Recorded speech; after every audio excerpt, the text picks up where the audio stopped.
YouTube, it's ICU. Today we're going to be discussing not only several rumors pertaining to the Apple TV 4, but also the rumored iPad Pro and iPad Mini 4, all of which are expected to be announced next week at Apple's September 9th media event. So to kick things off here, if you guys are interested in a 4th generation Apple TV giveaway, which I will hold once the device is officially announced and released, be sure to rate this video up and let me know down below in the comment section whether or not you think I should hold it.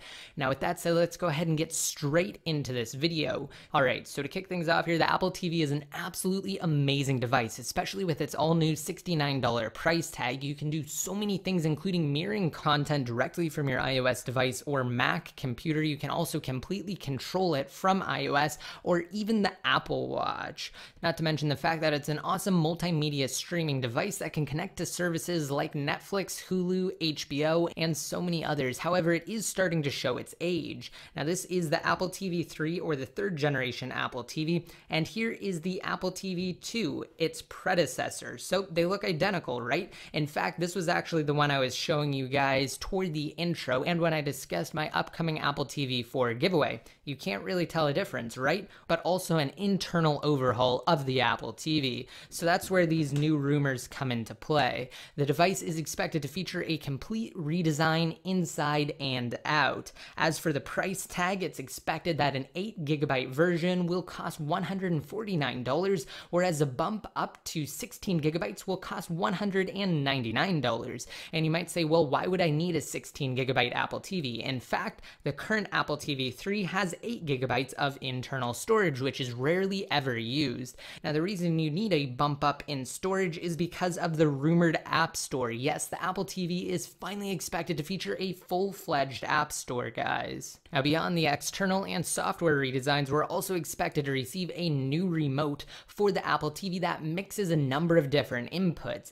It will supposedly have a touchpad or be partially touchscreen based, have motion input, so similar to what the Wii U can do with its controller, as well as have a microphone for Siri and dictation access and integration. And as far as the motion bit is actually concerned, it's expected that that will be intended for casual gamers. So developers will be able to create basic games where you'll be able to use the remote control to essentially interface with your Apple TV. Again, for some casual games. Beyond that though, it's also expected that the device will be able to have additional Bluetooth gaming specific controllers. So Apple may actually challenge the industry leaders being Sony and Microsoft with, of course, their PlayStation 4 and Xbox respectively, and try to enter the home gaming arena. Will they actually do that though? This one seems less likely than the other reports or rumors, but at any rate, also with the motion sensitivity, that definitely makes sense. We would essentially have the motion input for more casual games like we find on the Wii,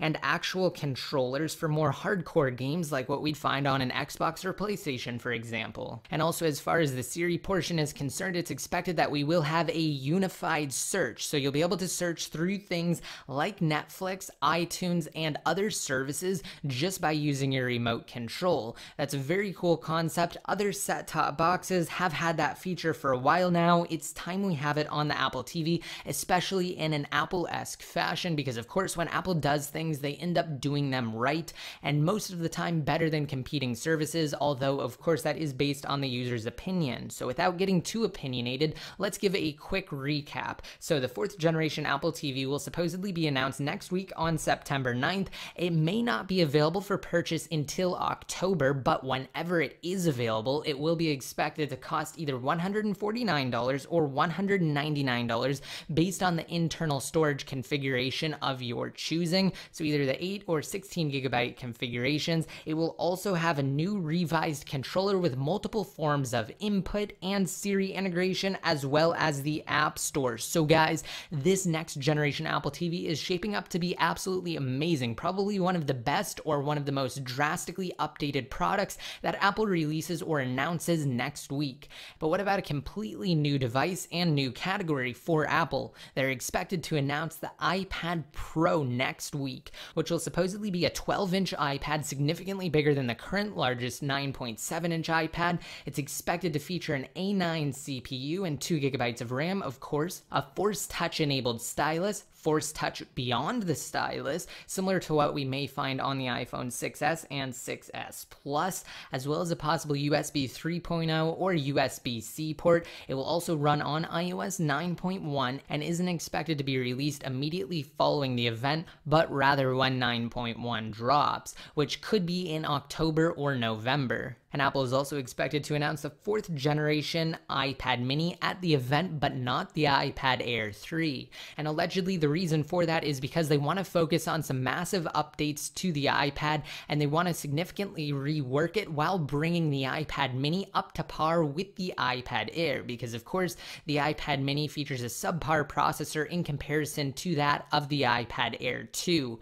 So the iPad mini 4 may have Apple's A8X chip that we see inside of the iPad Air 2, which is actually significantly superior in comparison to just the regular A8 chip we see in the iPhone 6 and 6 Plus, because it has 3 cores instead of 2, offering massive improvements in not only the CPU but also the graphics departments. So the iPad Air 2 and the iPad mini 4 will be comparable, whereas the iPad Pro will dominate all with an improved A9 CPU, kind of like what we'll see in the next generation iPhones. Personally, I'd like to see a regular iPad being an iPad Air refresh, because of course Apple has refreshed the 9.7-inch iPad every year since its inception in 2010, so it will kind of be a disappointment. But if they are working on some massive feature improvements, then maybe it will be worth it to wait a year, and until then we'll have the iPad Pro to hold us over. What do you guys think? Let me know down below in the comment section. And also, while we're speaking of CPUs, it's expected that the 4th generation Apple TV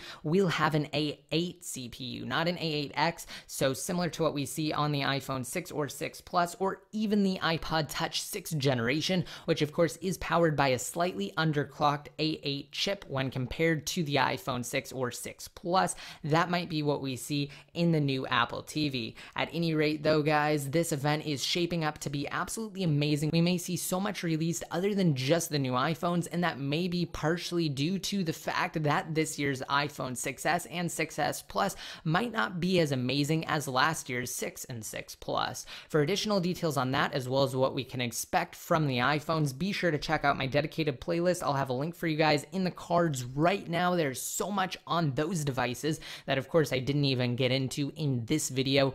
I'll also have live coverage on the event. I'm planning on doing multiple forms of live coverage, so be sure to stay tuned. I'll announce more details as we start to approach September 9th. Click that subscribe button down below if you have yet to. Also, be sure to like me on Facebook, follow me on Twitter, as well as Instagram at ICUID. And for the giveaways, which I will be holding once the new devices are announced, be sure to sign up for freeappsfast.com, as it will be a requirement, because they will of course be the sponsors that provide the products for you guys to actually receive. So just navigate to freeappsfast.com, sign up, download any of the apps for points, and then you can actually use those points for some awesome paid applications or gift cards.